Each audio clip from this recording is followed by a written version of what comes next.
So do you want to know when you will see God? The answer, at the resurrection. And not a moment before. Not a moment before. Let's take a look at this verse. 1 Corinthians 15 and verse 54. It says this, so when this corruptible shall have put on incorruption, and this mortal shall have put on immortality, then shall be brought to pass the saying that is written, death is swallowed up in victory. Now, did you notice that? It says this mortal, what we are now, must put on immortality. In order to see God, you've got to put on immortality. You can't see God the way you are now. Now, when will we be given immortality? Are you given immortality the moment you kick the bucket? No. No. That's not what your Bible teaches. Now, if you've been to seminary school, you're taught that you have an immortal soul. You've been lied to about the Bible. The Bible does not teach that you have an immortal soul. You've been lied to about the Bible. You are mortal, subject to death. That's the reason you die, is because you're mortal.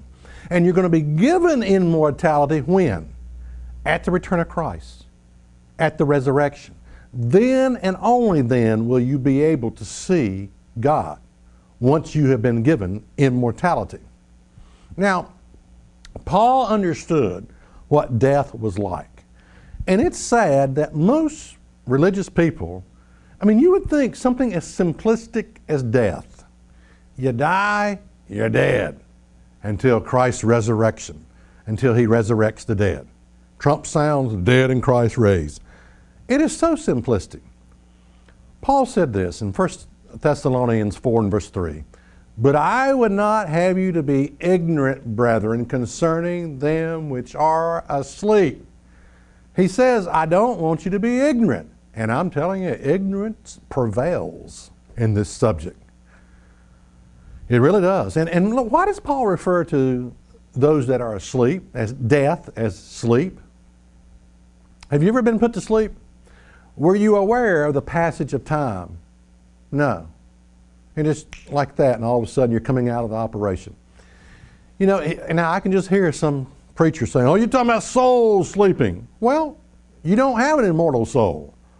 So you can't really refer to it as soul sleeping because you're mortal.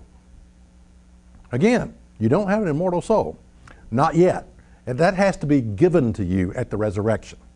All right, let's continue on. But I would not have you to be ignorant, brethren, concerning them which are asleep, that you sorrow not, even as others which have no hope. All right, what is the hope?